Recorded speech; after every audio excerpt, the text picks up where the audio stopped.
O primeiro livro do Novo Testamento, Mateus capítulo 5.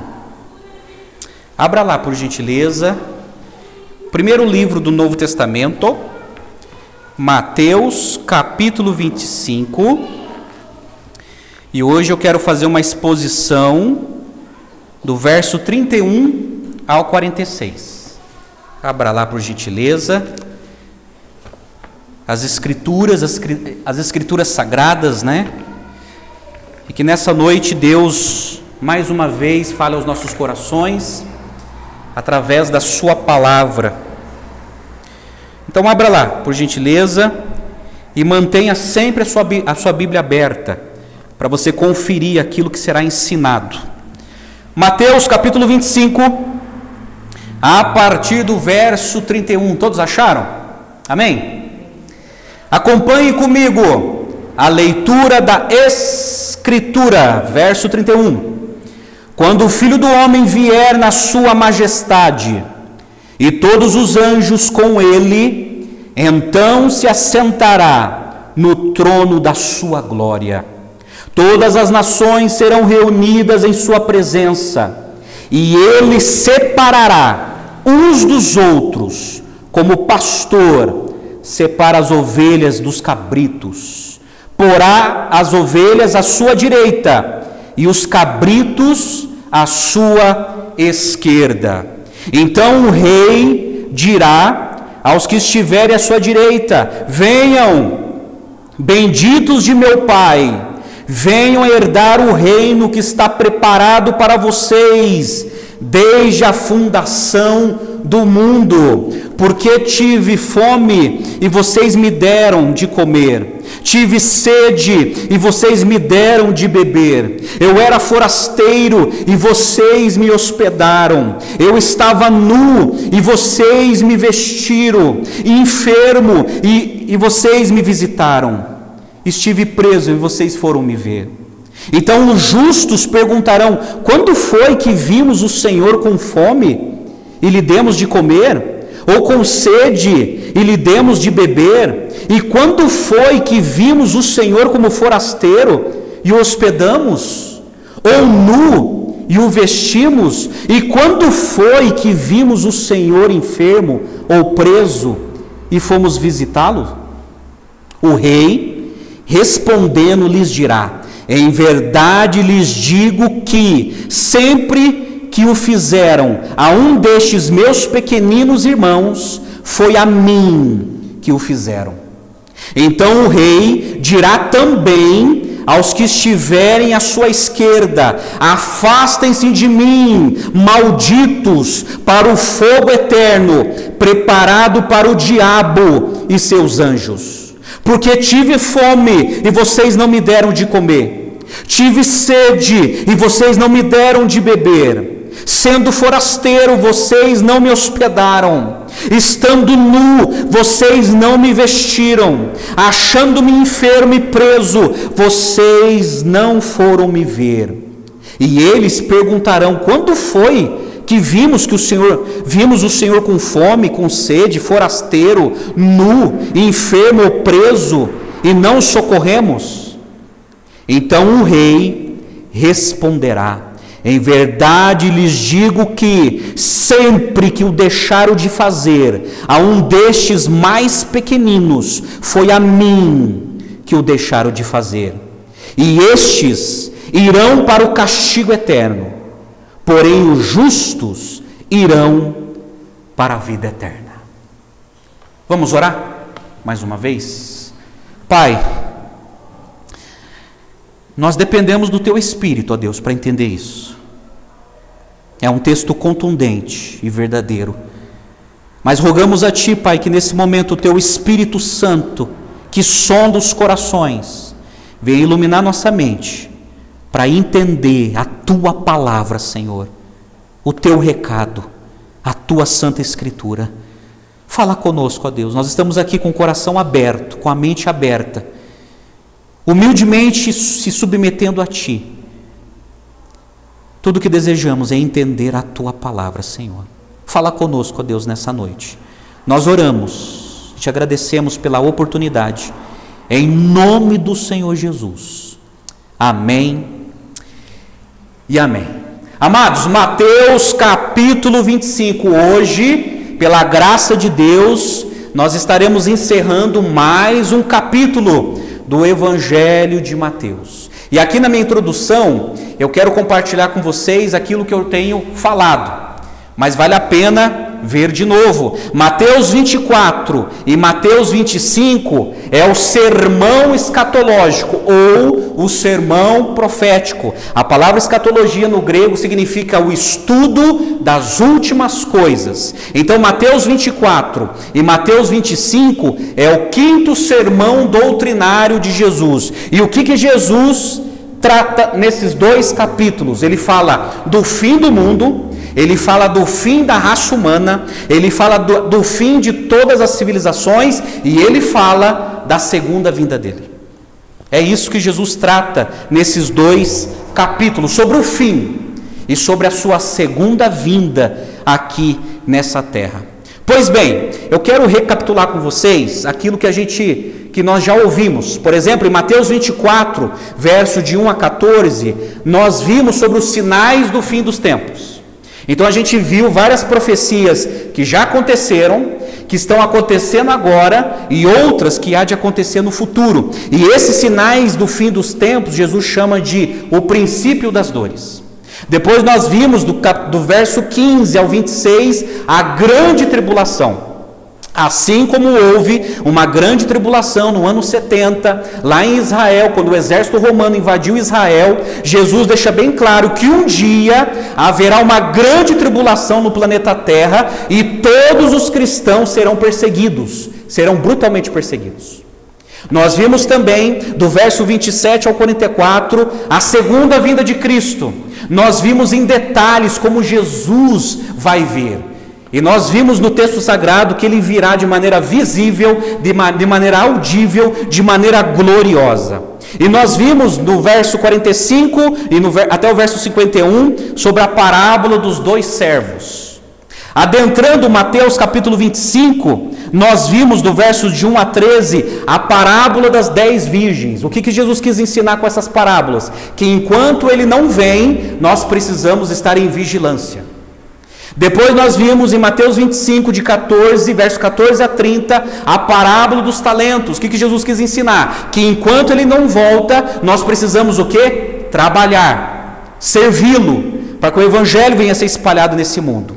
E agora, nesse momento, eu quero encerrar esse capítulo, verso 31 a 46, falando do grande julgamento, o dia do juízo final. Agora, meus amados, quando você tem familiaridade com os evangelhos, Mateus, Marcos, Lucas e João, Jesus sempre deixou bem claro que ele voltaria pela segunda vez e que ele voltaria para julgar.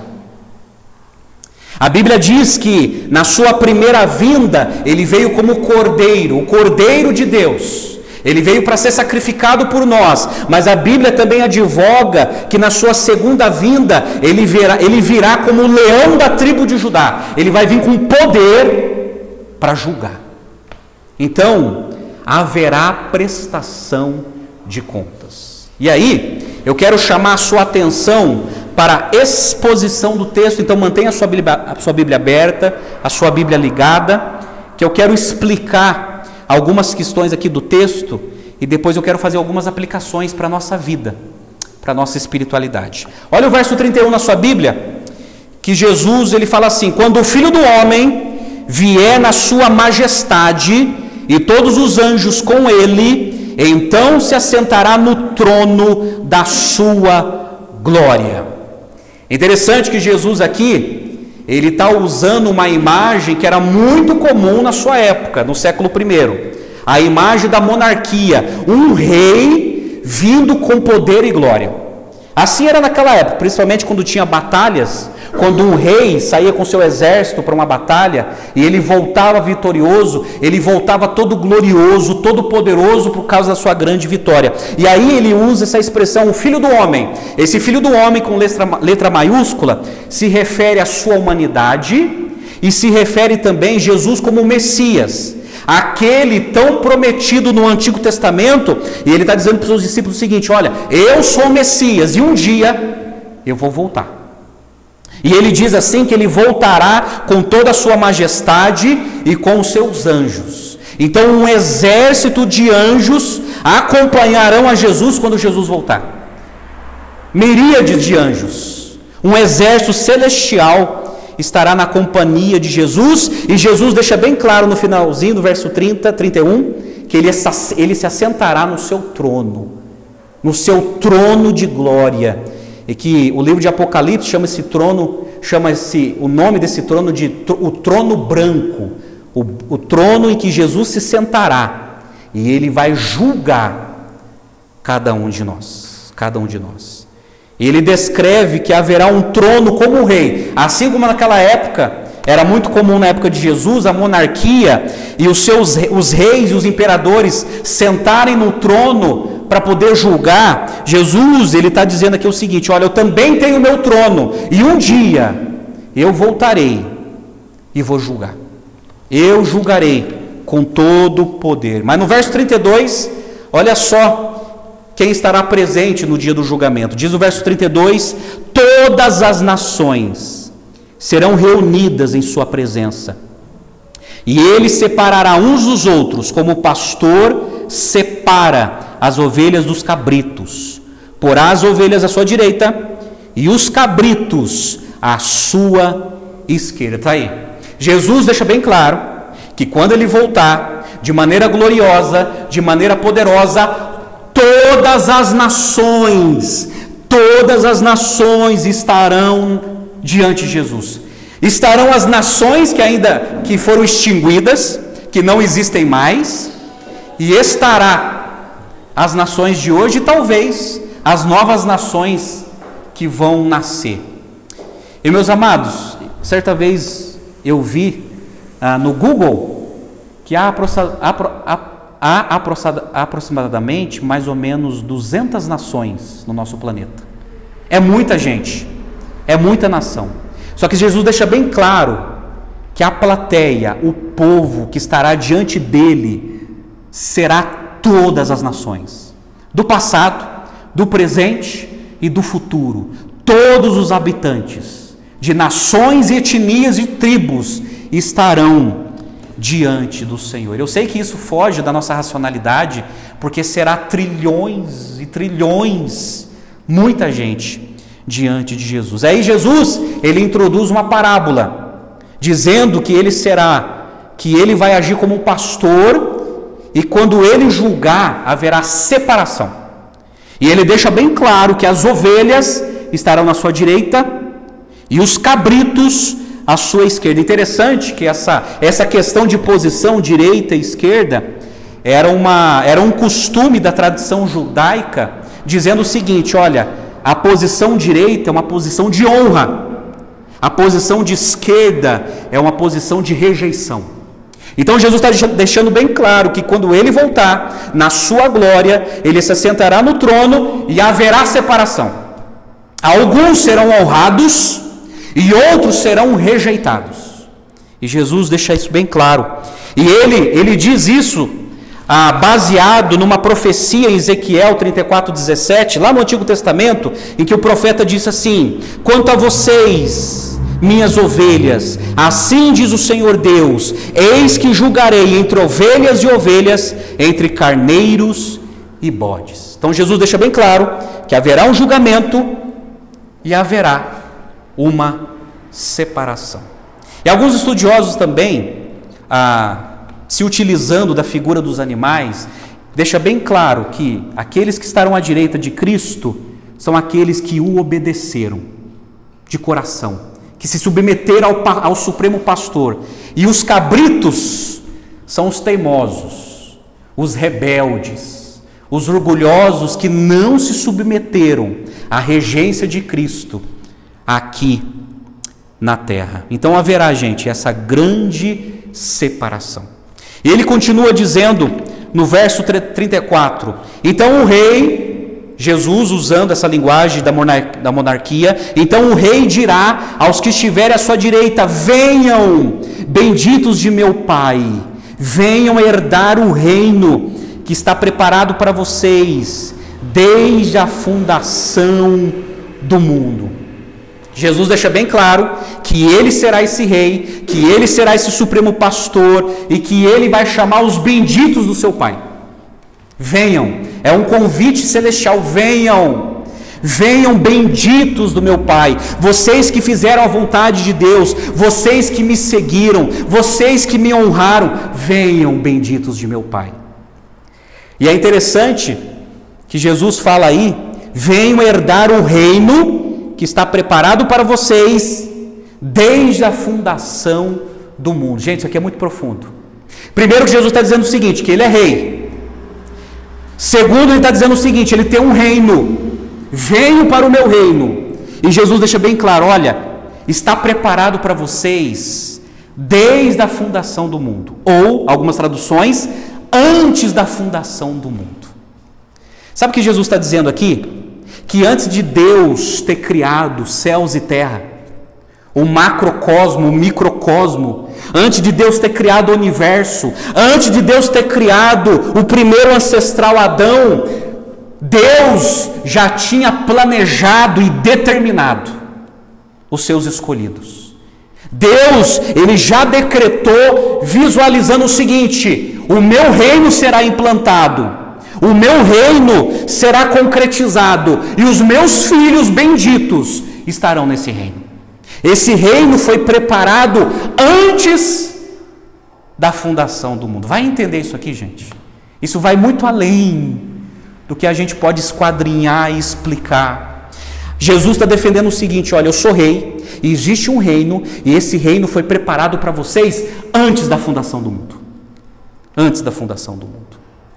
E aí, isso corrobora com aquilo que Paulo escreveu aos Efésios, a carta de Efésios, capítulo 1, 4 e 6, Paulo entendendo isso, ele escreveu assim: antes da fundação do mundo, Deus nos escolheu nele, para sermos santos e irrepreensíveis diante dele, em amor nos predestinou para ele, para sermos adotados como seus filhos, por meio de Jesus Cristo, segundo o propósito de sua vontade, para louvor da glória de sua graça, que ele nos concedeu gratuitamente no amado. Oh, gente, se nós seguimos a Cristo, é porque ele nos escolheu primeiro. Ele nos amou antes da fundação do mundo. Isso é tremendo, sabe por quê? Porque a mente de Deus, ela não está restrita no espaço e tempo que nós estamos. A mente de Deus é eterna. É eterna. Mas daí, olha que interessante que Jesus fala no verso 35 na sua Bíblia. Ele fala assim: porque tive fome e vocês me deram de comer, tive sede e vocês me deram de beber, eu era forasteiro e vocês me hospedaram, eu estava nu e vocês me vestiram, enfermo e me visitaram, preso e foram me ver. Então aqui Jesus está deixando bem claro que os seus discípulos, enquanto Jesus não estava voltando, os seus discípulos estavam trabalhando, os seus discípulos estavam servindo. Esse amor que conquistou cada discípulo, eles fizeram desse amor o motivo da sua vida para alcançar outras pessoas. Agora é interessante, com exceção da visita aos presos, os atos mencionados por Jesus são obras de justiça da ética judaica.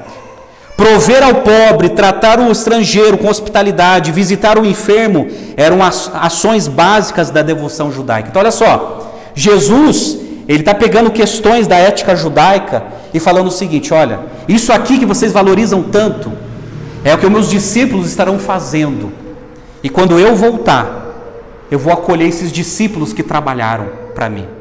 Que trabalharam não na intenção de fazer coisas para merecer, mas que trabalharam por gratidão a Deus, por aquilo que Deus fez em suas vidas, e por causa disso eles se engajaram na missão, ajudando outras pessoas. Mas daí, olha o verso 37.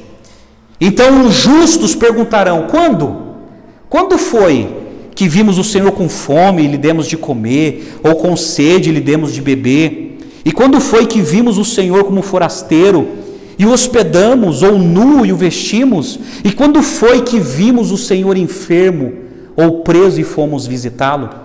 Verso 40, o rei respondendo lhes dirá: em verdade lhes digo que, sempre que o fizeram a um destes meus pequeninos irmãos, foi a mim que o fizeram. Há um debate aqui entre os estudiosos sobre quem são esses pequeninos, né? Alguns dizem que é o povo de Israel, outros dizem que é toda a raça humana, e outros advogam que são os discípulos de Jesus. Essa é a interpretação mais plausível, por isso que Jesus fala, destes meus pequeninos irmãos. Então o rei está dizendo o seguinte: olha, quando vocês ajudaram seus irmãos, quando vocês ajudaram outros discípulos, quando vocês ajudaram outros irmãos que me seguiram, vocês estavam fazendo a mim. Quando vocês estavam ajudando os meus irmãos, quando vocês estavam ajudando o mais simples discípulo que eu tenho, vocês estavam fazendo a mim. Amém. Então todo o benefício, todo o sacrifício, toda a doação, todo o discipulado, toda a pregação, tudo aquilo que vocês fizeram para os outros, vocês estavam fazendo a mim. Aí no verso 41, o rei ele começa a falar para aquele outro grupo da esquerda. Então o rei dirá também aos que estiverem à sua esquerda: afastem-se de mim, malditos, para o fogo eterno, preparado para o diabo e seus anjos. Aí ele fala o motivo: porque tive fome e vocês não me deram de comer, tive sede e vocês não me deram de beber, sendo forasteiro vocês não me hospedaram, estando nu vocês não me vestiram, achando-me enfermo e preso vocês não foram me ver. Agora, gente, aqui Jesus ele é contundente. Primeiro, ele vai falar para aquele grupo se afastar dele, porque vai ser um momento tão desesperador que aquele grupo da esquerda vai fazer de tudo para tentar entrar no reino, para se safar da condenação. Mas daí Jesus vai falar: afaste de mim, eu não tenho nada com vocês. E aí, o mais assustador é que o próprio Jesus vai dizer para esses: malditos. O grupo da direita ele vai dizer: benditos de meu Pai. O grupo da esquerda ele vai dizer: malditos, afastem-se de mim, vocês não têm parte comigo. E aí Jesus ele completa o raciocínio dizendo assim: malditos, vocês vão para o fogo eterno, preparado para o diabo e seus anjos. Sabe o que Jesus está dizendo aqui? Que haverá condenação para quem não segue a Jesus, serão chamados de malditos, e esse lugar está reservado para o diabo, o primeiro rebelde da história, e os anjos que seguiram a rebelião de Satanás, e todos aqueles que não seguiram a Jesus. É por isso que Jesus os chama de cabritos, teimosos, rebeldes. Mas daí Jesus, ele decreta uma sentença e ele fala o motivo. E esse motivo é o seguinte: olha, não é um simples fato de ação social, de dar comida para quem tem fome, dar água para quem tem sede, hospedar as pessoas. São as pessoas que viveram de maneira egoísta. São as pessoas que viveram de maneira individualista. São pessoas que fizeram tanta coisa na vida, mas para si mesmo. Não se importaram com o outro. E Jesus chama esses materialistas, humanistas, egoístas de malditos. Afastem de mim, vocês que viveram para vocês mesmos, para o umbigo de vocês. E vocês vão para um lugar em que também estará o diabo e seus anjos. Essa é uma realidade. O mesmo Cristo das Escrituras que fala de amor, o mesmo Cristo que fala de perdão, o mesmo Cristo que fala do céu, o mesmo Cristo que fala de paz, é o mesmo Cristo que fala de condenação para aqueles que não o seguem. E aí, aquele povo vai tentar se justificar. Olha o verso 44. E eles perguntarão: quando foi? Quando foi que vimos o Senhor com fome, com sede, forasteiro, nu, enfermo, preso, e não o socorremos? Quando foi? Verso 45. Então o rei responderá: em verdade lhes digo que, sempre que o deixaram de fazer a um destes mais pequeninos, foi a mim que deixaram de fazer. Sabe o que Jesus está dizendo aqui como rei? Que aqueles que viveram de maneira egoísta, e não viveram para o reino de Deus, não viveram para o evangelho, mas viveram em função dos seus sonhos materialistas, Jesus vai dizer assim: olha, vocês não se importaram. Vocês é o próprio Deus. Vocês se divinizaram. Vocês se sacralizaram. Vocês viveram de maneira tão egoísta que vocês se esqueceram de Deus e do próximo. No entanto, vocês serão castigados. E Jesus termina esse texto, ele termina essa argumentação no verso 46, quando ele diz assim: e estes irão para o castigo eterno, pessoal da esquerda, porém os justos irão para a vida eterna. E ele termina aqui o sermão dele. E ele termina aqui a pregação dele. Agora, olha que interessante o adjetivo que ele usa: castigo eterno, vida eterna. Jesus deixa bem claro que aqueles que não o seguiram receberão um castigo eterno, que não tem fim. Mas os justos, quem são os justos? São aqueles que se arrependeram dos seus pecados, se entregaram a Jesus e viveram como seguidores de Cristo, obedecendo a Cristo como ovelha, recebendo a direção de Cristo, e eles foram perdoados por causa da morte de Cristo na cruz. O nosso pecado foi solucionado e nós recebemos a vida eterna. Por isso que é justo. Justo aqui não é no sentido de bonzinho, no sentido de caridoso. Justo aqui é um pecador perdido que foi perdoado, que recebeu um presente chamado salvação. E Jesus deixa bem claro essas duas categorias. Alguns vão para o castigo eterno e outros vão para a vida eterna. Gente, estas são as palavras de Jesus. De Jesus. Talvez para você seja novidade, porque talvez você sempre ouviu que Jesus é amor, não condena ninguém, não castiga ninguém. Quero dizer uma coisa para você: te enganaram. Porque a Bíblia diz que Ele é amor, sim, mas Ele é justo, Ele é santo, e muitos serão penalizados no dia do juízo final. Simplesmente porque viveram para si. Viveram para si. Serão condenados não só aqueles que cometeram um crime, mas serão condenados aqueles que viveram de maneira omissa e não quiseram seguir a Jesus. Apesar de serem trabalhadores, bons pais, boas mães, mas aqueles que viveram a sua vida e não viveram para Cristo, também serão condenados. Também serão. Pois bem, diante desse texto que foi explicado, eu quero fazer uma aplicação, eu quero trazer para nós aqui 4 lições. 4 lições muito importantes. Eu gostaria que você saísse dessa igreja com essas 4 lições na sua mente e no seu coração. 4 lições. Primeira lição: Cristo julgará o mundo. Essa verdade está do verso 31 até o verso 33. Cristo, Jesus se apresenta como Filho do homem e como Rei, e se assentará no seu trono. Cristo virá, gente. Ele não virá mais uma vez numa pobre manjedoura.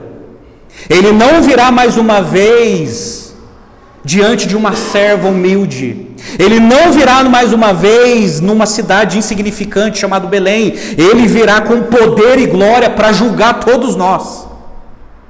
Jesus se apresenta ainda como juiz de todos os povos que estarão reunidos com todos os anjos diante do seu trono. Ele virá como juiz, como rei e como juiz. O ajuntamento no dia do juízo final será imediatamente seguido por uma separação. Ele vai vir, ele vai julgar, ele vai separar.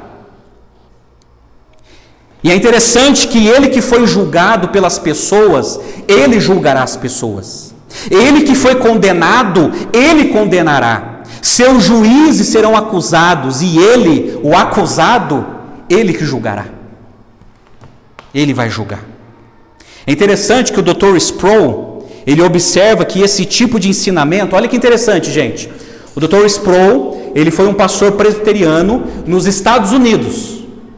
E aí, ele comentando esse texto, ele escreveu assim: ele observa que esse tipo de ensinamento é muito difícil para aqueles que estão imersos na cultura ocidental moderna, a qual defende o pluralismo, o relativismo e o universalismo, e sofre de uma alergia incurável a qualquer insinuação de exclusão. No entanto, alguns entrarão na bem-aventurança eterna no céu, e o restante entrará no sofrimento perpétuo, no juízo de fogo.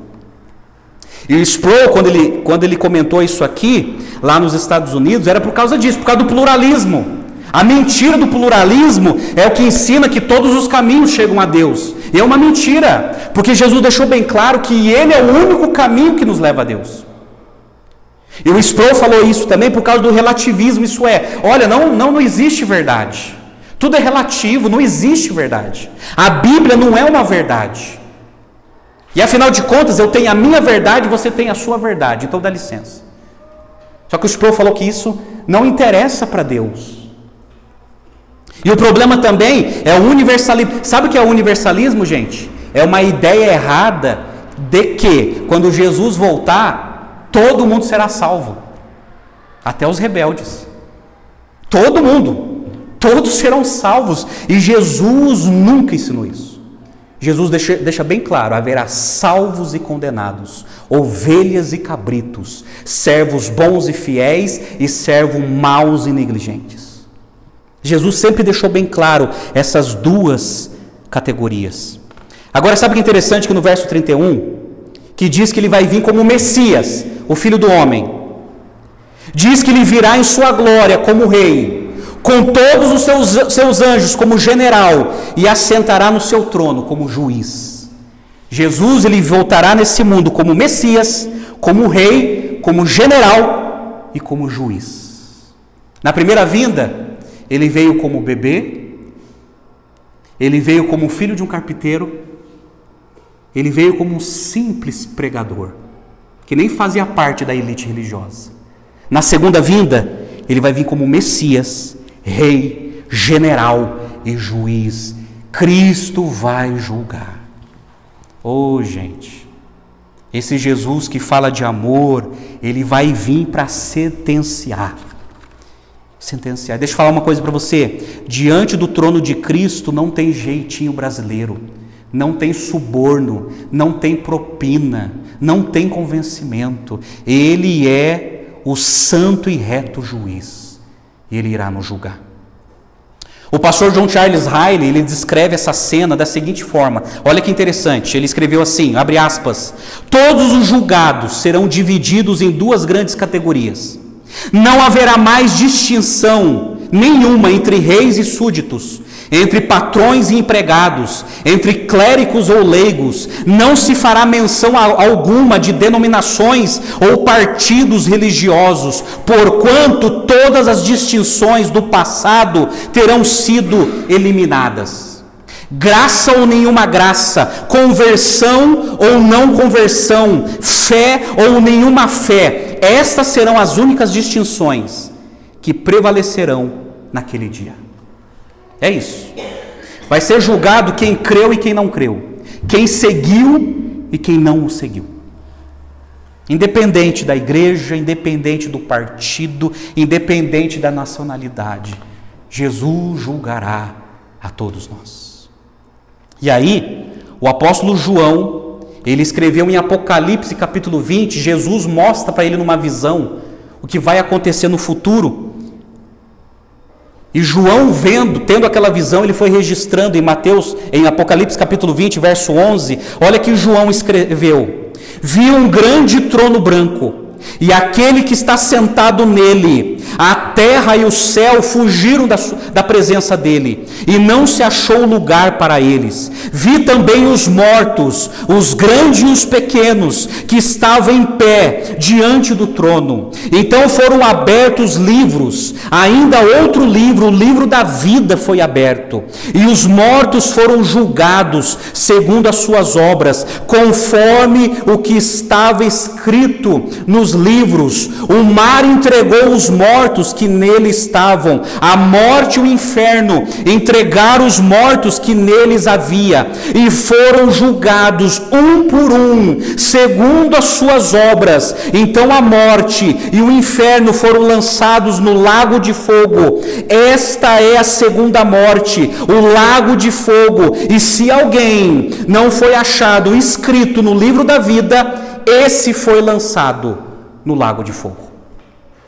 Então é isso que João viu e começou a registrar. É isso que Jesus mostrou para João e João foi registrando. Um cenário do dia do juízo final. E João deixa bem claro no seu registro que grandes e pequenos, todos serão julgados. O mar vai devolver os milhares e milhares de pessoas que morreram. O inferno aqui, gente, é um lugar espiritual em que o espírito das pessoas que não seguiram a Jesus estão confinadas. E o espírito vai voltar para o corpo das pessoas, diz a Bíblia, e as pessoas vão ressuscitar, vão se levantar do cemitério, tanto salvos como condenados, e aí todos, grandes e pequenos, estarão diante do trono de Jesus. Essa é a dinâmica quando a gente estuda a Bíblia. Mas a questão é o seguinte, guarda isso na sua cabeça: Cristo, Ele virá julgar o mundo. Ele vai julgar todas as nações, todas as etnias e todas as tribos. Segunda lição: o julgamento de Cristo resultará numa clara e justa distinção. Essa verdade está do verso 34 ao 43, porque Jesus deixa bem claro que vai ter uma separação. Ele deixa bem claro que alguns, usando uma linguagem ilustrativa, da direita é a ovelha e da esquerda são os cabritos.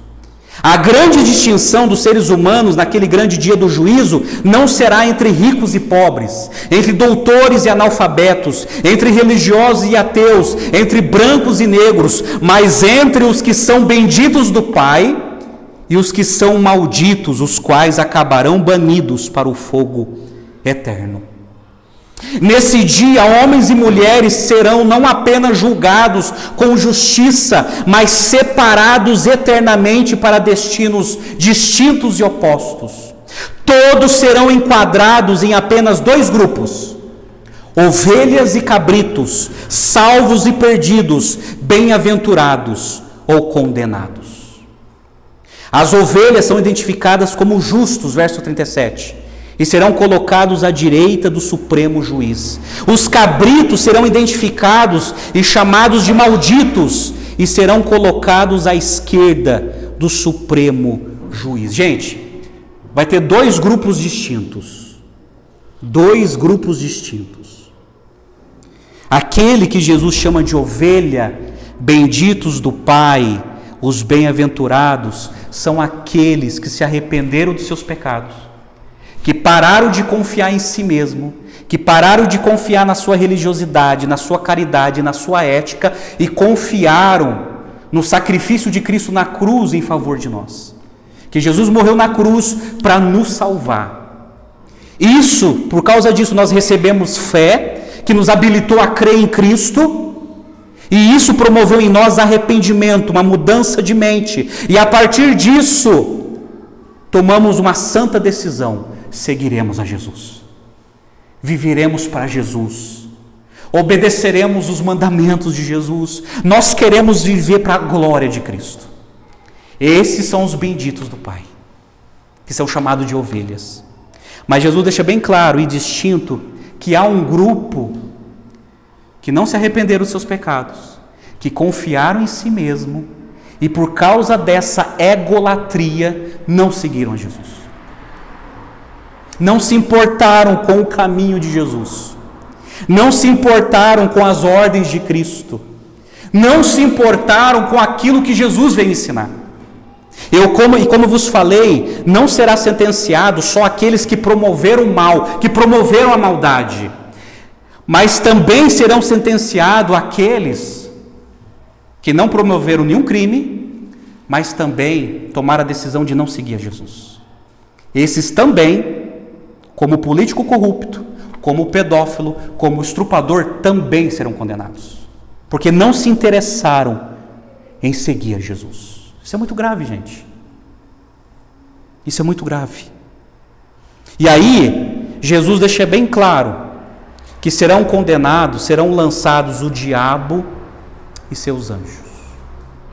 Mas o grande problema é que quando você pega outros textos, a totalidade da Bíblia, a Bíblia fala que não é só o diabo e os anjos. Por exemplo, o Salmo 9, verso 17, o salmista escreveu assim: no inferno, se referindo a esse lugar de condenação no futuro, serão lançados os perversos e todas as nações que se esquecem de Deus. Todas as nações, todas as pessoas, todos os indivíduos que se esqueceram de Deus também serão lançados nesse lugar de condenação. Aqueles que se esqueceram, olha, deixa eu viver minha vida, deixa eu viver as minhas verdades, deixa eu viver a minha filosofia de vida. Dá licença, eu posso ser livre, pensando que está livre. Todos aqueles que se esqueceram serão condenados. E Jesus disse em Mateus 10, 28, quando ele fala assim para os discípulos: não temam os que matam o corpo, mas não podem matar a alma. Pelo contrário, temam aquele que pode fazer perecer no inferno tanto a alma como o corpo. Jesus falou: não tenha medo do ser humano, porque esse pode matar sua carne, mas não pode tocar na sua alma. Tenha medo que pode pecar, pode pegar tanto o corpo e a alma e jogar no inferno. É esse que a gente tem que temer. E Jesus está aqui se referindo a ele mesmo. Então, gente, no dia do julgamento haverá uma clara distinção sobre esses dois grupos. Terceira lição: os homens serão julgados por aquilo que fizeram ao seu próximo.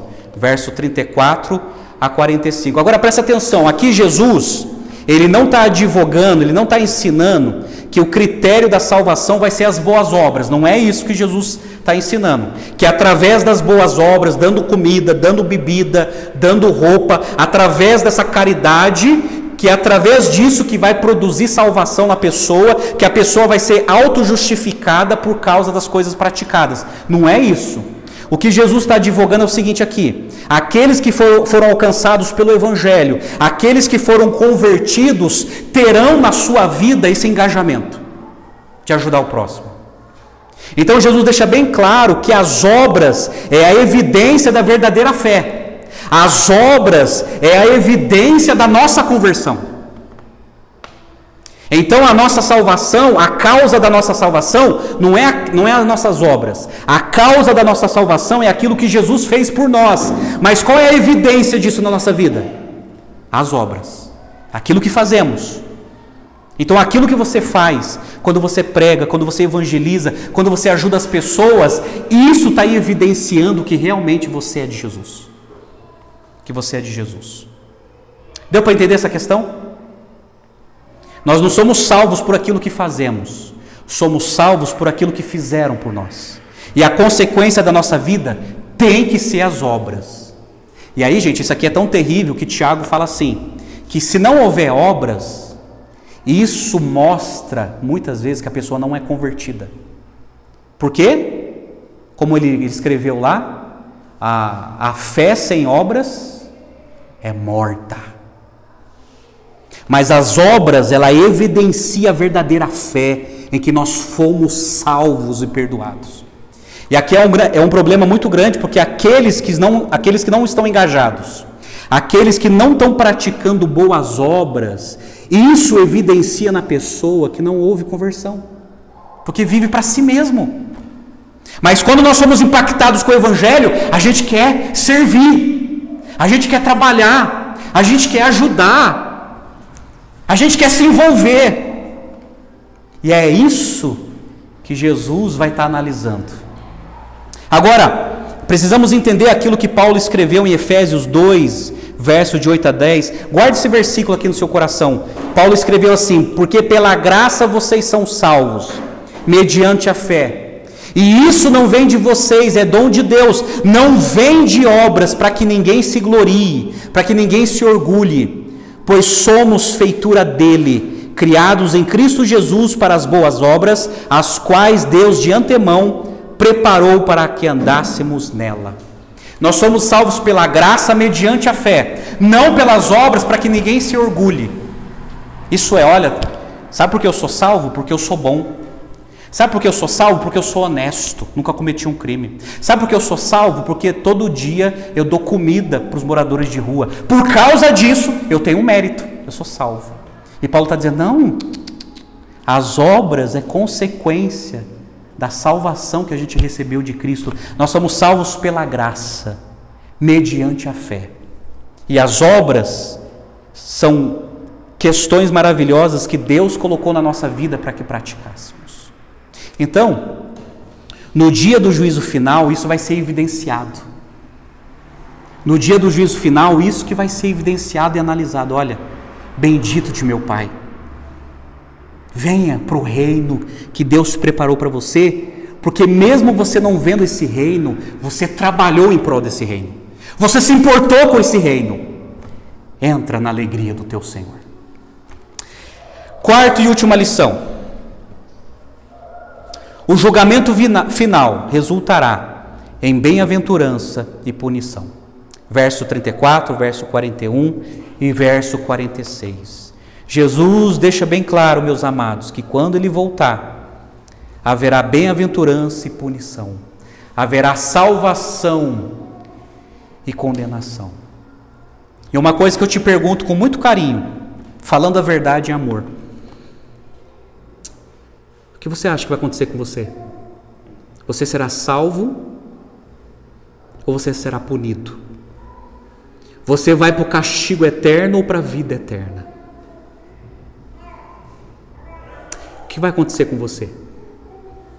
Como que está a sua vida? Gente, isso aqui é muito sério. Como eu tenho falado nesse púlpito, esse tipo de conteúdo tem que tirar nosso apetite e nosso sono. Porque é a verdade de Deus. Isso aqui não é alucinação, não é algo inventado por cabeça de pastor, é a palavra de Deus. Coloque-se diante de Deus. Coloque-se. E aí, eu quero compartilhar com você uma outra visão que Jesus mostrou para João, em Apocalipse, capítulo 21. Olha só que João escreveu: eu vi novo céu e nova terra, pois o primeiro céu e a primeira terra passaram, e o mar já não existe. Vi também a cidade santa, a nova Jerusalém, que descia do céu, da parte de Deus, preparada como uma noiva enfeitada para o seu noivo, se referindo a Jesus. Então ouvi uma voz forte que vinha do trono e dizia: eis o tabernáculo de Deus com os seres humanos, Deus habitará com eles, eles serão povos de Deus, e Deus mesmo estará com eles, e será o Deus deles. E lhes enxugará dos olhos toda lágrima, e já não existirá mais morte, já não haverá mais luto, nem pranto, nem dor, porque as primeiras coisas se passaram. E aquele que estava sentado no trono disse: eis que faço novas todas as coisas. E acrescentou: escreva, porque essas palavras são fiéis e verdadeiras. E disse-me ainda: tudo está feito. Eu sou o Alfa e o Ômega, o princípio e o fim. Eu, a quem tenho sede, darei de graça da fonte da água da vida. O vencedor herdará estas coisas. E eu serei o Deus dele, e ele será o meu filho.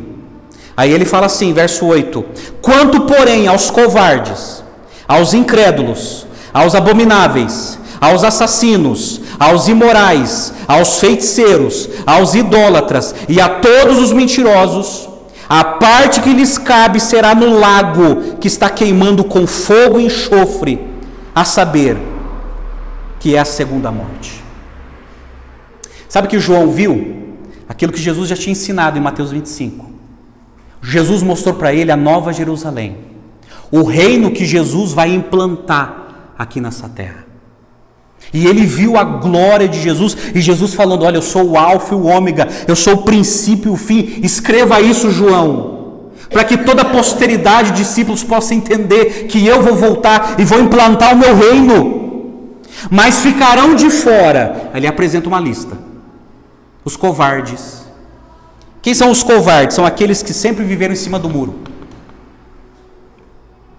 Sempre em cima do muro. Não sei se vou seguir a Jesus não, porque afinal de contas, sabe, não sei se é bem isso que eu quero para a minha vida. Eu não quero ser zombado, eu não quero ser ridicularizado. Então, deixa a vida me levar, a vida leva eu. Os covardes. Os incrédulos, que não creram, céticos, não crê na Bíblia, não crê em Deus, não crê no Cristo histórico. Os abomináveis, aqueles que praticam coisas que aos olhos de Deus é abominável. Os assassinos, pessoas que tiram a vida de outros, seja de uma criança no ventre ou de uma pessoa que está andando. Aos imorais, aqueles que vivem uma vida imoral, na prostituição, no adultério, na pornografia e não se arrependem. Os feiticeiros, que são os espiritualistas. Os idólatras, aqueles que se prostram diante de imagens, ou aqueles que retiraram o lugar que pertence a Deus e passaram a adorar aquilo que no qual só pertence a Deus. Aos mentirosos, aqueles que vivem uma vida de mentira. Aí Jesus fala que estes serão lançados no lago de fogo e enxofre. John Charles Riley, ele resume essa questão dizendo assim: tão certo quanto Deus é eterno, também o céu é um dia interminável sem noite, e o inferno é uma noite interminável sem dia. Então, gente, é assim que vai terminar a história da humanidade. É assim que vai finalizar uma história e vai começar uma outra história que Deus já tinha decretado antes da fundação do mundo. E Jesus falou: vai acontecer. Agora, olha só, Jesus, ele contou tudo isso para um pequeno grupo de discípulos, a maioria pescadores, e Jesus dizendo: um dia eu vou voltar como rei e eu vou julgar. Daqui a uns dias vocês me verão crucificado, mas ao terceiro dia eu vou ressuscitar. Eu vou deixar uma missão na mão de vocês e vocês vão passar esse bastão para geração a geração, mas um dia eu vou voltar e vou buscar os benditos do meu Pai. Amém, gente? Eu quero terminar com algumas perguntas. Quem é você na parábola? Você é a ovelha ou cabrito? Quem é você na parábola? Você é um bendito do Pai? Ou você é aquele que será chamado de maldito? Afaste-se de mim e vá para o fogo eterno. Como que está a sua vida? Você está seguindo a Jesus? Você está disposto a seguir a Jesus? Eu quero convidar você nessa noite a entregar sua vida a Jesus.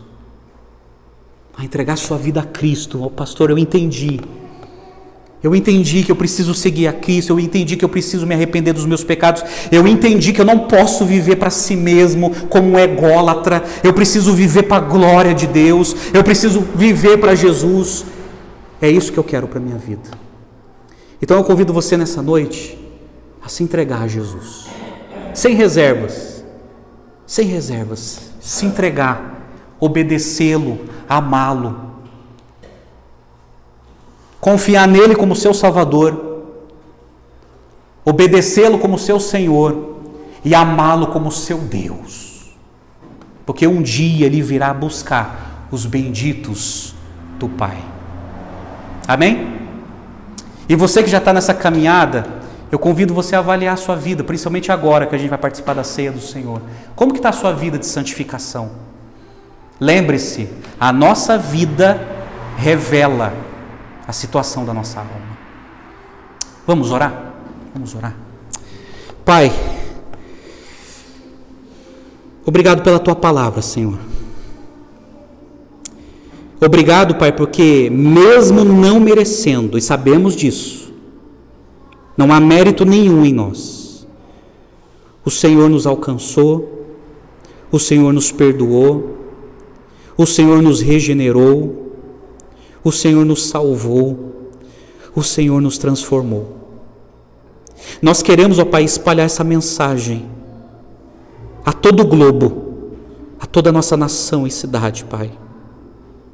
Ó Deus, tem misericórdia, Pai, daqueles que ainda não entenderam. Tem misericórdia, Pai, daqueles que ainda não se submeteram ao Teu senhorio e estão vivendo para si mesmos. Ó Deus, tenha misericórdia deles e livra-os, ó Deus, do fogo eterno. Livra, Senhor, os nossos familiares que estão indo para o fogo. Livra, Senhor, os nossos parentes, os nossos amigos que tanto amamos. Livra, Senhor, aqueles que ainda não conhecem o Evangelho, Senhor. E, ó Deus, ajuda-nos, ó Deus, a viver uma vida de santificação. Ajuda-nos, ó Deus, a produzir boas obras, ó Deus, no sentido que isso seja evidenciado, que o Senhor está conosco e que o Senhor nos transformou primeiro. Ajuda-nos, ó Deus, a viver para a Tua glória e não restrito aos nossos sonhos materialistas e egoístas, mas sempre preocupados com a Tua glória, Senhor, com a Tua glória entre as nações. Ó Deus, nós esperamos o grande dia em que o Senhor voltará para nos buscar. Nós oramos e entregamos a nossa vida a Ti, e assim fazemos em nome do Senhor Jesus. Amém e amém, Senhor.